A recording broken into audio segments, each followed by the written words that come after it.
Cleveland is a great place for music, obviously. Think of all the great groups that come out of there.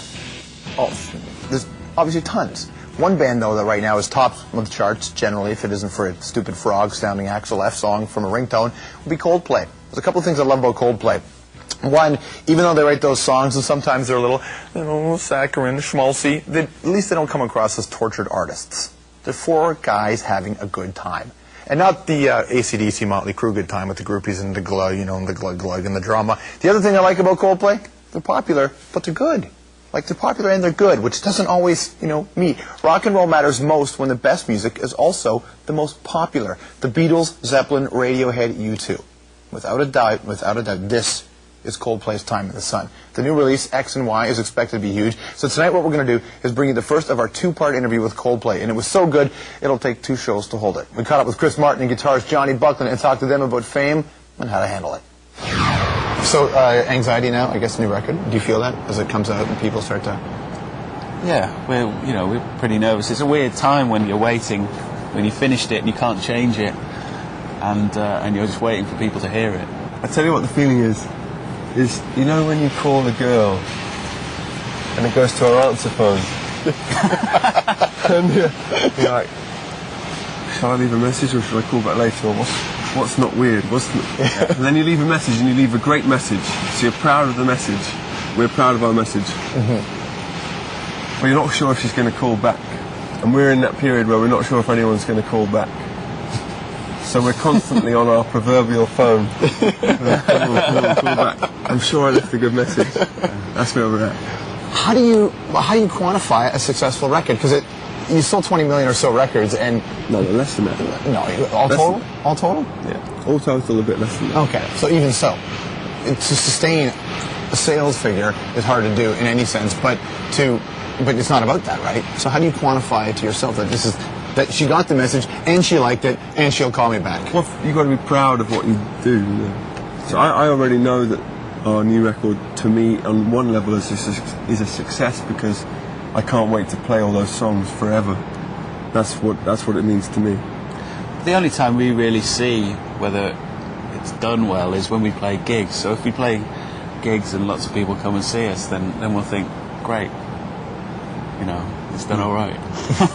If hot dog sales go up during certain songs, you know that it's probably not being so popular. It's funny, your hidden track, when I was listening to your hidden track, I thought, that's a Bob Dylan song. I thought, no. You're not going to get sued for it, but the melodies reminded me very much of the way your voice was going. It was a time out of mind. Yeah, we saw Bob Dylan the other day. It was unbelievable. In concert? Yeah. Was he playing guitar at all? He was playing piano. Yeah. A keyboard. And it was incredible. But he sort of kind of, when you see Bob Dylan now, you feel like you're watching him rehearse, and because he sort of disguises everything, but it's really kind of fun to try and work out what he's playing. And you realise, because Bob Dylan is in my top 5 people of all time. Yeah. So I know so many songs, but even so, some of them I was just like, I say, ooh, I love it, I stuck inside a mobile. Okay. And then when you know what it is, you're like, yeah. Do you need to be, like, I know if you're relatively well-grounded people and you have a sense of who you are and you don't think too much of, you guys make music and people buy it or they don't buy it or whatever, but do you have to be reminded that there's a world that exists, like, in your day-to-day life, and you have other responsibilities? Being a father is, like, more important than anything you do, isn't it? I mean, my daughter is my priority, along with the band, because I wouldn't have either without the other. Have the paparazzi moved on from you? Because there was a whole bunch of you and her, and then that was kind of... eventually people just get bored of showing the same picture of a man looking annoyed in a hooded top. I'm not sure that he really wants to be on the cover of this magazine. Did you call Brad Pitt and Angelina and say, thank you very much for taking all of the pressure off me? I feel bad for them, actually. One thing that's funny about that whole celebrity thing is that once you realise that celebrity is kind of bullshit, well, it is bullshit, it's nonsense, we're all going to die, we're all in the same boat. Then it just seems, part of you is like embarrassed that someone's like trying to take your picture. And part of you's just annoyed that someone's like not let you. You know, you just sort of same feeling as it's just someone's like poking you in the chest. It's just like, okay, I don't mind you doing that, but it's, you know, I'm finding it hard to do other things. So, but we just try and avoid it as much as possible.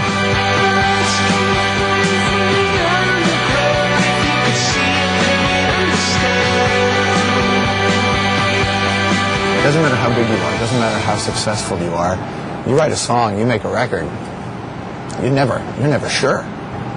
It's easy to sort of succumb to the paraphernalia that surrounds you when you're a big band and forget that, you know, it's easy to sort of let the fame or the touring or the whatever, you know, the concerts get to your head and make you forget that you actually have to still focus as hard as ever on writing music, you know.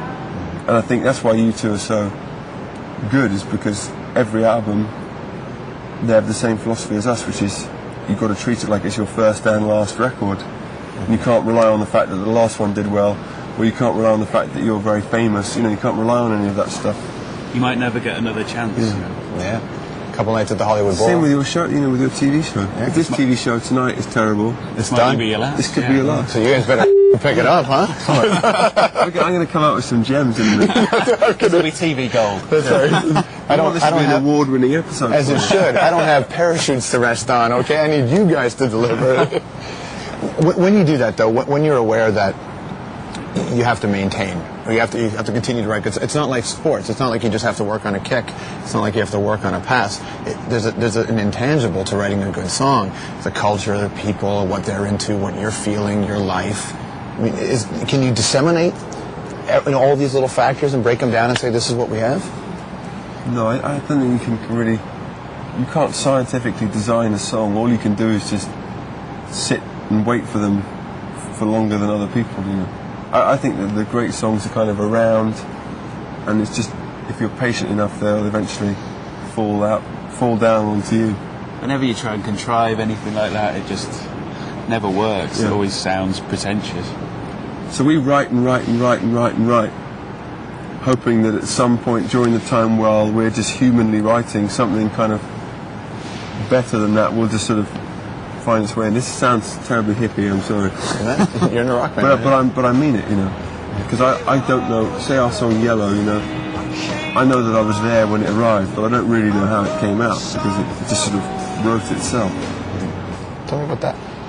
Well, this is kind of sort of everything in my life is represented on my hand.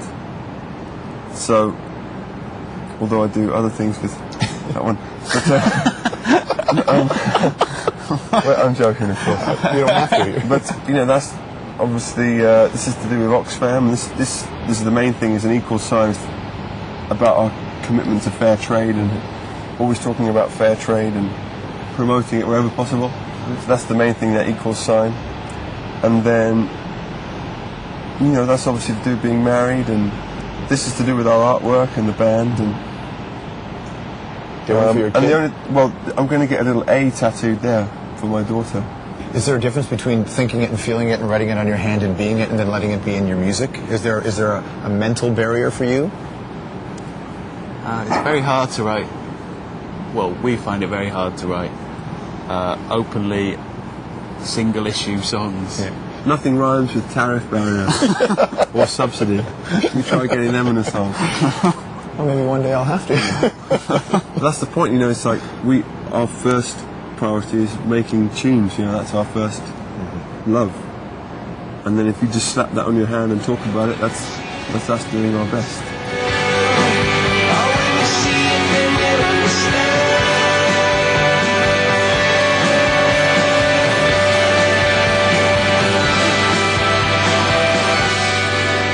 Funny, man. Nothing rhymes with something. You know, part one of that interview last night, the guys mentioned the Bob Dylan was a huge influence on their music. I guess he influenced, well, everybody, really.